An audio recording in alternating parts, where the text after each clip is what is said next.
Sure. Just heat it over just for a few moments, really. And that's it. It's not a lot of heat, but the goji sand really absorbs the heat quickly. Interesting.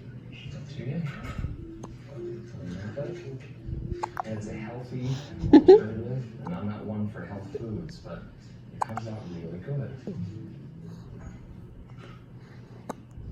Now, what am I even seeing? It's a kale cannoli.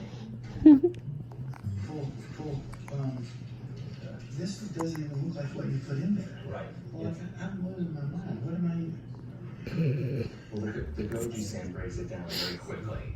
So the goji works with the gum bark. So gum bark is not pulpy like a tree. That's why it's called gum tree.